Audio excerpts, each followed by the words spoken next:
Bonjour à tous, bienvenue au podcast Accro à la littérature jeunesse. Qu'est-ce que le podcast Accro à la littérature jeunesse? Eh bien, c'est un balado pour que vous, parents, trouviez le bon livre pour votre enfant. Je m'appelle Pascale Clavel, je suis enseignante spécialisée en littérature jeunesse. Je suis également la maman de 2 enfants et aussi la créatrice du blog unautre-blog-de-maman.com.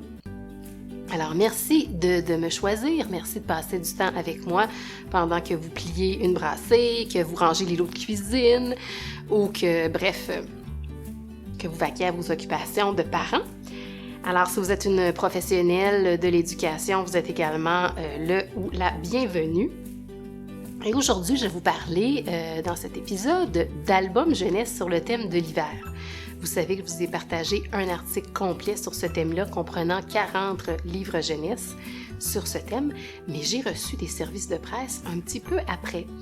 Et ils sont, ma foi, extrêmement pertinents. Et là, la relâche est à nos portes. C'est pas mal le moment de parler de cette thématique-là. Sans plus tarder, je vous souhaite une bonne écoute.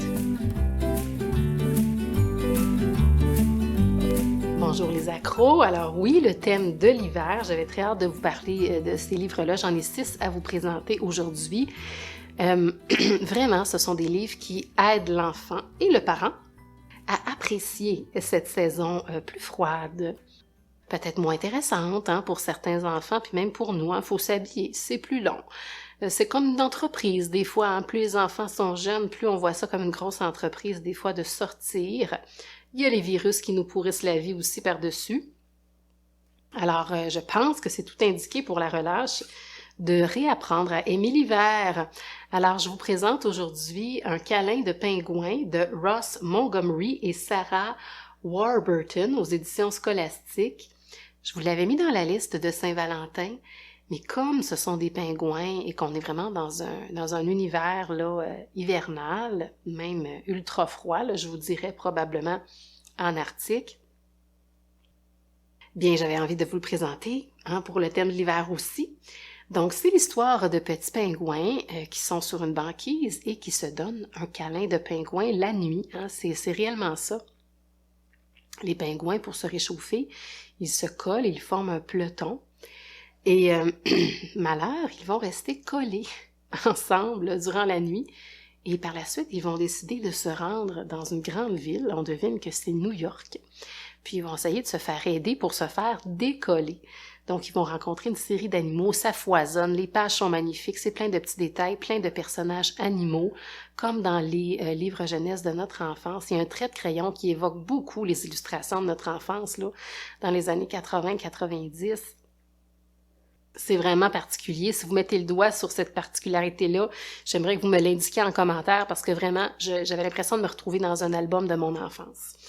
Puis bref, après multiples tentatives qui se résolvent par un échec, ils vont voir le docteur Pieuvre qui leur dit « écoutez, je pense que vous avez réglé votre problème par vous-même parce que vous êtes décollé, la glace qui vous tenait ensemble a fondu. » Puis il y a un petit pingouin qui dit je suis comme content qu'on ait réussi à se décoller, mais moi j'aimais bien qu'on soit tout le temps ensemble comme ça.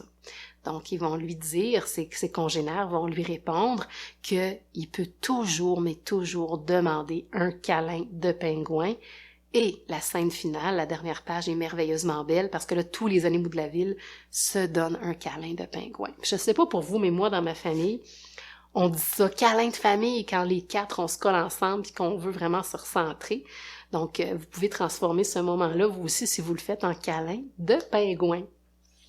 J'ai un autre livre ici, Entre les mains assez c'est assez, de Jory John et Benji Davis, aux éditions Scolastiques. On retrouve les personnages de Bruno et Blanco, l'ours et l'oie blanche, qui vivent tout près, qui sont voisins. C'est toujours la même dynamique, l'ours qui veut rester tout le temps tout seul, qui aime bien sa solitude, ses petits moments à lui, la tranquillité. Et il y a Blanco qui va toujours cogner chez son voisin l'ours pour faire toutes sortes d'activités, puis il babille tout le temps, il y a tout le temps quelque chose à dire, il a vraiment besoin d'être vu et entendu, Blanco. Ça me fait penser à certains enfants là, qui sont très, très accaparants, mais qu'on adore quand même. Puis, bon, Bruno est là un petit peu pour lui faire comprendre qu'il l'aime, mais qu'il a besoin de moments de solitude à lui. Puis cette fois-ci, c'est autour justement des plaisirs hivernaux. Blanco va dire « Hey Bruno, on va aller faire une belle promenade dehors, viens, on va faire de la luge, on va faire un bonhomme de neige, on va faire une bataille de boules de neige. » Puis lui, bon, finalement, il va attraper un rhume. Il va être pris par... il va être obligé d'accepter Blanco dans sa maison pour qu'il prenne soin de lui. Et là, à la fin, c'est Blanco qui va attraper le rhume de Bruno. Et là, c'est Bruno qui va aller l'aider. Donc, Bruno, finalement, il est pris avec le pot de colle de Blanco 2 fois plutôt qu'une. Donc, c'est ce qui est ironique et ce qui est drôle avec cet album. La première neige de Petit Hibou, un 3e titre sur l'hiver, c'est de Divya Srinivasan aux éditions Scolastiques. Je trouve que les illustrations sont parfaites pour les tout-petits. Ce sont des couleurs franches. Il n'y a pas trop d'éléments dans les illustrations. Ce sont des formes également simples. Et comme je vous dis, là, il y a oui, c'est ça, il y a des animaux. Puis ils me font penser un petit peu aux toutous à gros yeux. Hein. Ils sont vraiment personnifiés de cette façon-là. Ce sont un petit peu des caricatures d'animaux. Mais c'est tout indiqué là, pour un jeune public, là, ce type d'illustration-là, là, avec des formes simples et des couleurs là, qui se distinguent bien du reste du paysage. Aussi pour les personnages, on les identifie facilement. Petit Hibou va découvrir évidemment la première neige. Donc au début, on a toute l'évolution de l'automne vers l'hiver, les animaux qui vont dormir, les feuilles qui tombent, puis par la suite, là, on a cette première neige qui tombe et ce calme qui envahit la nature à l'hiver. C'est assez présent dans l'album. Mais là, Petit Hibou va s'ennuyer de ses petits amis hérissons qui finalement hibernent. Mais sa maman va lui faire réaliser, regarde, peut-être que là t'es tanné de l'hiver, mais sache que le printemps va venir bien assez vite et que c'est un privilège de profiter de la neige, que certains animaux n'ont pas cette chance. Alors on voit cette belle neige-là comme un privilège. Donc c'est un petit rappel intéressant à faire avec nos propres enfants. Je poursuis avec En route Nicolas de Gilles Thibault et de Bruno Saint-Aubin aux éditions Scolastiques. C'est très drôle. Donc là, vous avez un album qui va être bien pour les petits, pour le 2e cycle, pour le 3e cycle. C'est d'un humour vraiment incomparable. J'ai adoré cette lecture-là. Bon, c'est pas une lecture, c'est pas un livre récent, mais je suis très contente qu'il soit toujours disponible. Puis bon, on comprend que la famille de Nicolas s'en va en vacances.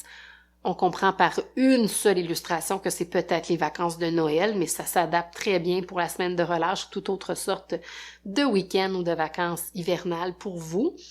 Puis là, évidemment, le jour J arrive. Nicolas avait hâte de partir en voyage, mais rien n'est prêt. Puis là, la famille flâne. Le papa prend son café, ça leur prend du temps à se lever. Et là, t'as l'enfant qui dit « J'ai hâte, je veux y aller, on part ». Mais là, le papa de répondre, mais si tu veux partir, Nicolas, tu sais qu'il y a beaucoup de choses à faire. Faut aller chercher les skis dans le cabanon, faut aller porter le chat chez la voisine, faut déneiger l'entrée. Puis il y a l'air d'avoir vraiment toute la neige de l'univers qui a tombé dans leur entrée.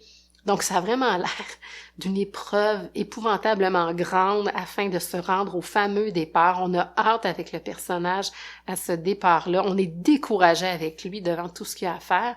Puis c'est Nicolas qui se dit, ben moi, si je veux partir, c'est moi qui va tout faire ça. Puis à chaque fois qu'il fait un truc pour avancer, finalement, approcher de l'heure du départ, bien, il va piger dans son sac à dos qui était fait pour ses vacances.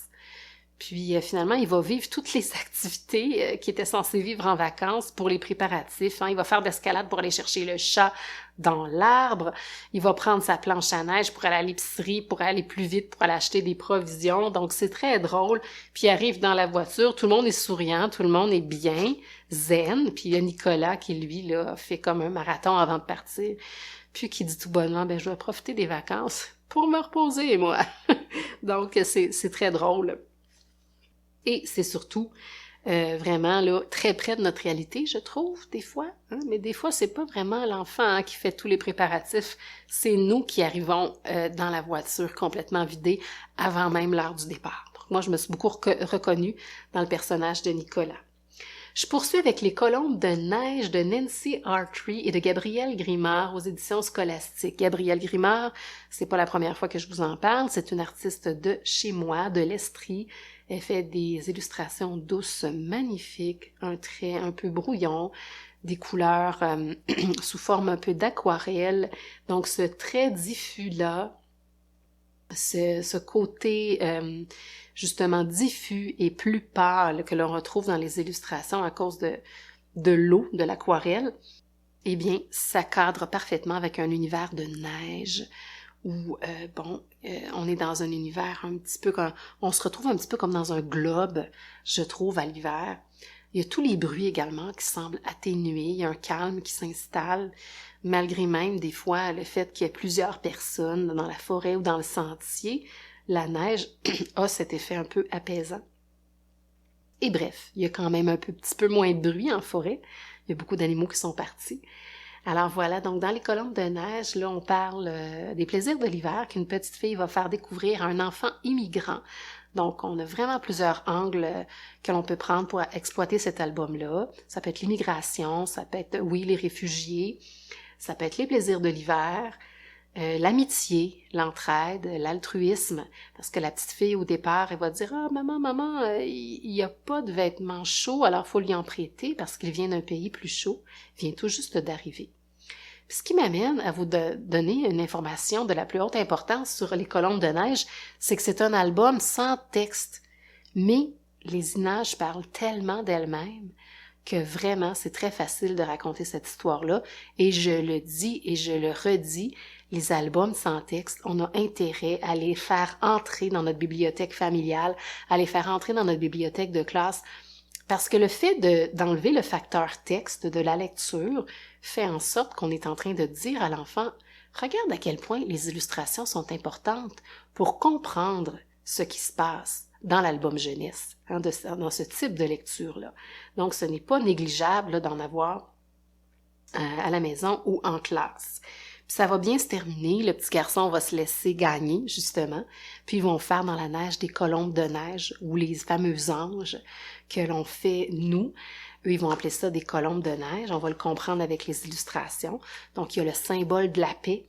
On devine que le petit garçon a probablement quitté un pays en guerre, donc ça aussi, c'est une autre façon d'aborder cette lecture-là. Je termine avec quelque chose de bien différent. Petit Yéti de Angélique Léon et Christine Davenier. C'est aux éditions École des loisirs.